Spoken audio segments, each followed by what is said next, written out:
seberapa yakin kita bahwa Al-Quran teksnya sudah fix. Seperti yang kita lihat sekarang, itu pada periode Abu Bakar dan Utsman bin Affan. Kita sangat meyakini memang bahwa kitab Al-Quran yang sampai kepada kita sekarang itu diproduksi pada periode Utsman bin Affan. Ya, itu keyakinan kita. Ya, kalau Anda lihat Quran yang ada di depan kita ini, kita yakini ini adalah kitab yang sama yang diproduksi pada periode Utsman bin Affan. Ya. Jangan salah, kitab yang ada, Al-Quran yang ada di depan kita itu diproduksi tahun 1924 di Kairo. Ya, belakangan sekali. Jadi kitab Quran standar yang ada di mana-mana, termasuk yang di depan kita sekarang, itu adalah produk dari komite yang dibuat oleh Menteri Dalam Negeri di Mesir dan terbit pertama kali tahun 1924. Dan kenapa kemudian lahir menjadi kitab standar? Karena waktu itu, seperti halnya sekarang, Mesir itu menjadi kiblat orang-orang yang ingin mencari ilmu dari berbagai negara. Nah, para mahasiswa yang datang ke Mesir itu umumnya membawa Qur'annya sendiri-sendiri. Ada yang membawa dari Yaman, ada yang membawa dari Turki, dari Jakarta, dari Indonesia, dan dalam banyak edisi ada perbedaan-perbedaan. Ya, kan terutama di Yaman, di Maroko, mereka membaca Quran dengan cara berbeda dengan kita. Itu harus kita tahu, ya. Dan kita juga tahu bahwa minimal ada 7 bacaan Quran yang dibenarkan. Jadi ketika Al-Quran versi tertentu dari yang diterbitkan oleh satu negara berbeda, bukan salah, karena mereka menuliskan itu sesuai dengan bacaan yang mereka ikuti. Bacaan yang umumnya diikuti oleh kita di Indonesia itu bacaan asing. Ya. Nah, di negara-negara lain mereka menggunakan bacaan yang berbeda. Nah, ini bagi pemerintah Mesir dikhawatirkan akan membingungkan ketika mahasiswa dari berbagai negara itu membawa Qur'annya dengan versi yang berbeda-beda. Maka kemudian dibentuklah satu komite untuk menyatukan versi Al-Quran. Setelah melalui berbagai perdebatan, karena banyak yang tidak setuju, termasuk juga untuk mencetak Al-Quran, karena khawatir bahannya najis katanya. Apalagi mesinnya dibuat oleh orang kafir. Jadi banyak yang tidak setuju bahwa Al-Quran itu akan dicetak.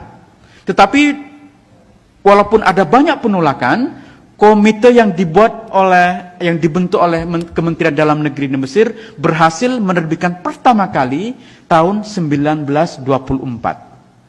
Karena sokongan rial Saudi Arabia yang luar biasa, maka kemudian dengan sponsor uang Saudi, Al-Quran yang diterbitkan tahun 24 itulah yang kemudian disebar ke seluruh dunia, termasuk yang kita miliki di Indonesia sekarang.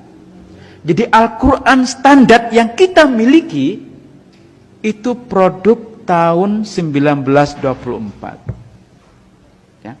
Nah, oke, sudah. Tapi kan bukankah di depannya ditulis Rosem Osmani? Ya. Setiap Quran biasanya dipakai artikel Rosem Osmani. Artinya ini naskah berasal dari Utsman. Itu kan yang kita yakini. Oke, baik. Tapi apakah benar Al-Quran yang kita memang ini sensitif ya? Saya sebenarnya takut ngomong Quran itu. Iya, atau kita skip Qurannya. Karena ini kitab suci yang paling sensitif kita omongin. Ntar saya dibilang, ini kok mengkritik Al-Quran. Saya tidak mengkritik Al-Qurannya ya. Ini harus Anda pahami. Yang saya persoalkan itu adalah sejarahnya. Sejarah teks, pemahaman historis kita tentang bagaimana Al-Quran ini terbentuk. Jadi jangan salah, nanti ada yang ngutip, ini katanya orang lahir di ngajar di barat mengkritik Al-Quran. Tidak benar, saya tidak mengkritik Al-Quran. Yang saya persoalkan adalah pemahaman historis kita tentang bagaimana Al-Quran sampai kepada kita sekarang. Itu yang menjadi concern saya. Ya.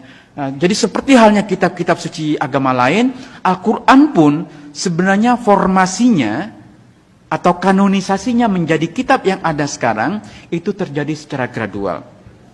Kalau Anda baca kitab Ibnu Abi Daud Al-Sijistani yang berjudul Kitabul Mashahif, ya, bahkan judulnya saja menarik, Kitabul Mashahif. Artinya Mashahif itu jamak dari mushaf. Artinya lebih dari satu mushaf, ada banyak mushaf. Ya.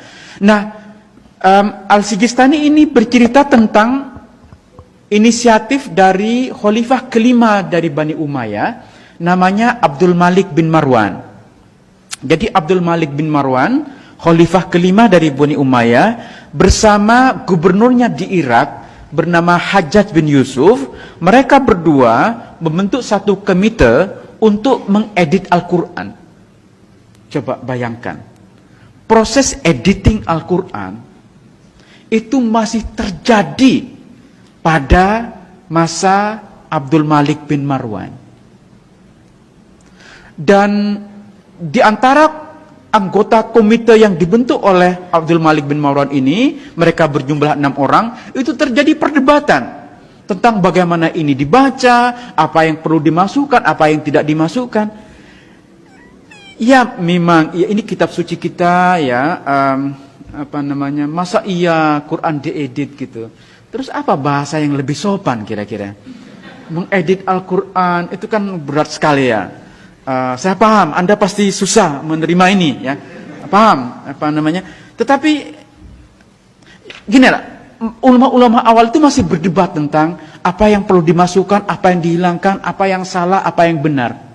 Ya. Mereka dulu tuh terbiasa berdebat tentang ini. Kita yang hidup di abad 21 itu lebih picik pikiran kita. Kita lebih tertutup. Ya. Maka Al-Quran ini sekarang menjadi kitab yang tidak mungkin kita otak-atik. Jadi ketika saya pernah nulis di Jotan tentang rekonstruksi surah Al-Kafirun, itu heboh, mengotak-atik Al-Quran. Padahal yang saya lakukan itu penelitian ilmiah.